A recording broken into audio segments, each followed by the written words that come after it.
চাওক সদৌ অসম ছাত্ৰ সন্থা গণ সংগ্ৰাম পৰিষদ আৰু অসমৰ ৰাইজে 6 বছৰীয়া অসম আন্দোলন কৰিলে। অসম আন্দোলনৰ পৰিসমাপ্তিত এখন অসম চুক্তি ইতিমধ্যে ৰূপায়িত হ'ল আৰু অসম চুক্তিৰ ৰূপায়িত হোৱাৰ পিছত প্ৰতিটো দফা নিৰ্দিষ্ট সময়সীমাৰ ভিতৰত কাৰ্যকৰী কৰিবৰ কাৰণে সদৌ অসম ছাত্ৰ সন্থা বিভিন্ন সময়ত নেৰানেপেৰা আন্দোলনৰ কাৰ্যসূচী অব্যাহত ৰাখিবলগীয়া হ'ল। আৰু কোনোখন চৰকাৰে সি অসম গণ পৰিষদেই হওক, সি বিজেপিয়ে হওক বা কংগ্ৰেছেই হওক, যে প্ৰত্যেকটো ৰাজনৈতিক দলে তেওঁলোকৰ অবৈধ বিদেশীৰ তেওঁলোকৰ ভোটৰ প্ৰতি তেওঁলোক যে সদায় যে তেওঁলোক ভোটৰ পিছত যে দৌৰে, এই কথাবোৰ প্ৰমাণ হৈছে।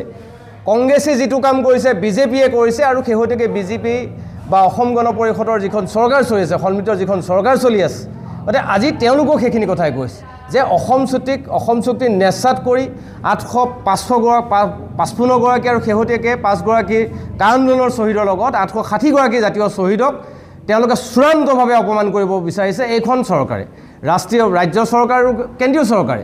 তাৰ লগে লগে আজি হাজাৰ হাজাৰ নিৰ্যাতিত হৈছিল, পংগু হৈছিল, যে এওঁলোকৰ প্ৰতি যে দায়বদ্ধ নহয়, 860 গৰাকী জাতীয় শ্বহীদৰ প্ৰতি যে দায়বদ্ধ নহয়। ইয়াৰ আগতে তেওঁলোকে 2014 চনলৈকে দিলে, আকৌ এইবাৰ তেওঁলোকে 2024 চনলৈকে দিলে, যে তেওঁলোক যে ভোটৰ অবৈধ বিদেশীৰ ভোটৰ জৰিয়তে যে তেওঁলোকে যে ৰাজ্য তেওঁলোকে যে দখল কৰিব বিচাৰে বা চৰকাৰ দখল কৰিব বিচাৰে, সেই বিজেপিৰ শেহতীয়াকৈ এই কথাটো প্ৰমাণ হৈছে। আৰু শেহতীয়াকৈ তেওঁলোকে উচ্ছেদ কৰিছে। উচ্ছেদৰ প্ৰতি ছাত্ৰ সন্থাই আমি আদৰণি জনাইছোঁ, উচ্ছেদ অব্যাহত থাকক।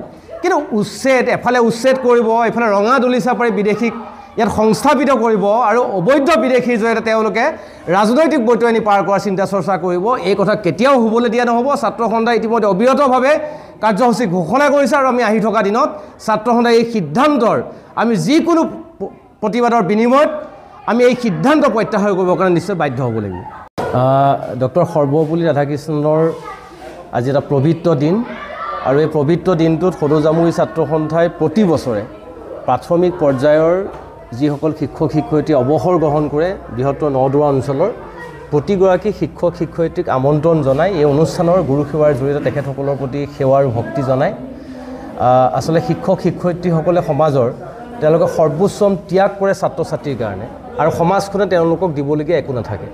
আৰু আমি সমাজখনৰ হৈ এটা ছাত্ৰ সংগঠনৰ প্ৰতিনিধি হিচাপে আমি যে সদৌ জামুগুৰি ছাত্ৰ সন্থা, জামুগুৰি আঞ্চলিক উন্নতি সভা আৰু জামুগুৰি অসম সেনা তিনিওখন সমিতিৰ উদ্যোগত আমি এই বৃহত্তৰ নদুৱাৰ অঞ্চলৰ প্ৰাথমিক পৰ্যায়ৰ যিসকল শিক্ষক শিক্ষয়িত্ৰীয়ে তেওঁলোকে অৱসৰ গ্ৰহণ কৰিলে তেওঁলোকক আমি আজি গুৰু সেৱাৰ জৰিয়তে সম্বৰ্ধনা জ্ঞাপন কৰা হৈছে।